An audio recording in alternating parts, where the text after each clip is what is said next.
The morning sun rose slowly over the dusty town of Hartwell, casting long shadows across the dirt roads and wooden buildings.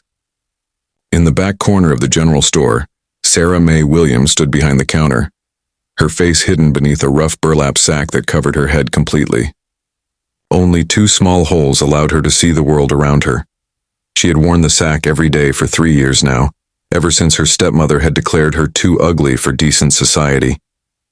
The coarse fabric scratched against her skin, and the summer heat made it nearly unbearable, but Sarah Mae had learned to endure it. She had learned to endure many things. The bell above the door chimed softly as customers came and went throughout the morning. Sarah Mae measured out flour and sugar, counted coins, and wrapped packages in brown paper, all while keeping her head down. Most people in town had grown accustomed to the sight of her. Some whispered behind their hands.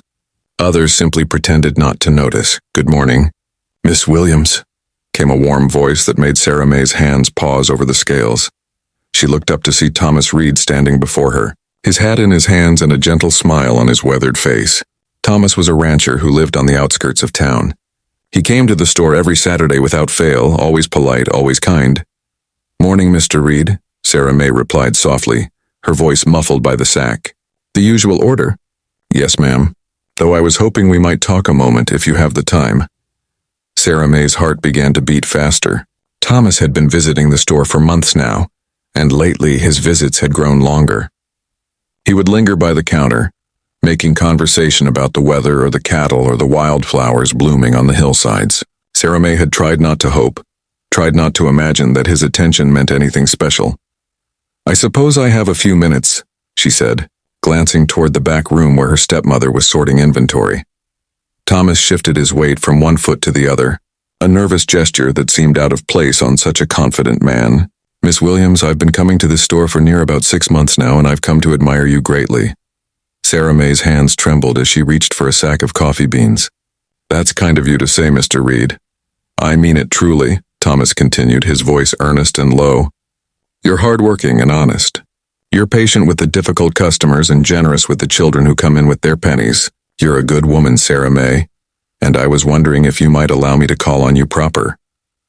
The coffee beans slipped from Sarah Mae's fingers, scattering across the wooden floor in a brown cascade. She bent quickly to gather them, her mind racing beneath the sack. No man had ever expressed interest in her, not since her stepmother had forced her to wear this shameful covering. "Mr. Reed, I appreciate your kindness, but I don't think that would be appropriate," she said quietly, sweeping the beans into a dustpan. "Why not?" Thomas asked, kneeling down to help her. His hands were strong and calloused from years of ranch work, but they moved gently as he picked up the scattered beans.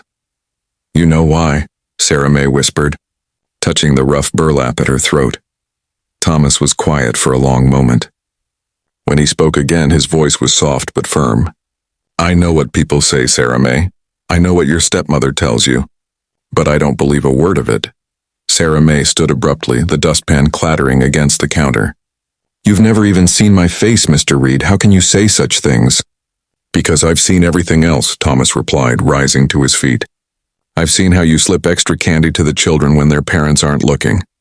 I've seen you help old Mrs. Patterson carry her parcels when her arthritis is acting up.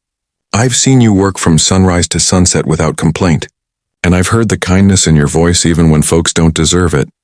Tears began to gather in Sarah Mae's eyes, dampening the burlap against her cheeks.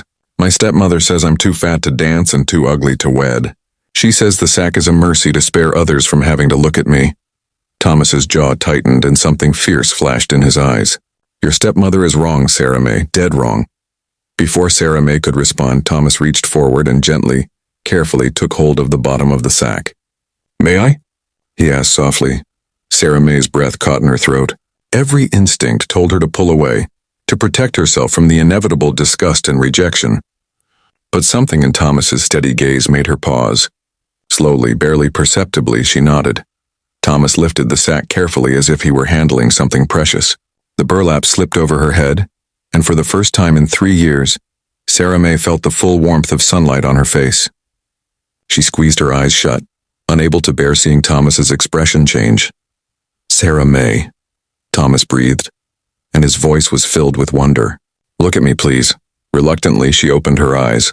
Thomas was staring at her with an expression she had never seen directed at her before. It was admiration, pure and simple, mixed with something deeper and more tender. "You're beautiful," he said simply. Sarah May let out a choked laugh that was half sob. "Mr. Reed, I'm plain at best. Everyone knows it. My stepmother—" "Your stepmother is a cruel woman who wanted to keep you small and scared," Thomas interrupted gently. "But you're not small, Sarah May. You're strong. You're brave. And yes, you're beautiful. Your eyes are the color of chestnuts in autumn. Your smile, when you let it show, lights up this whole store." He took her hand in his, and Sarah May felt the calluses on his palm, the steadiness of his grip. "I came here today with a purpose, and I'm not leaving until I've said my piece. Sarah May Williams, would you do me the honor of allowing me to court you proper? I want to take you to the church social next week. I want everyone in this town to see you as I see you." Sarah May looked down at their joined hands, then back up at Thomas's honest face. Something inside her chest, something that had been locked and frozen for 3 long years, began to thaw and bloom. "Yes," she whispered, then stronger. "Yes, Mr. Reed, I would like that very much." Thomas smiled then, a smile so bright and genuine that Sarah May couldn't help but smile back. And when she did, when she let herself smile fully without the sack to hide behind, Thomas squeezed her hand and said, "There it is. That's the smile I've been hoping to see." The bell above the door chimed again and other customers entered, but Sarah May barely noticed. She stood there, her face bare to the world for the first time in years, her hand held securely in Thomas's, and felt something she had almost forgotten. She felt hope.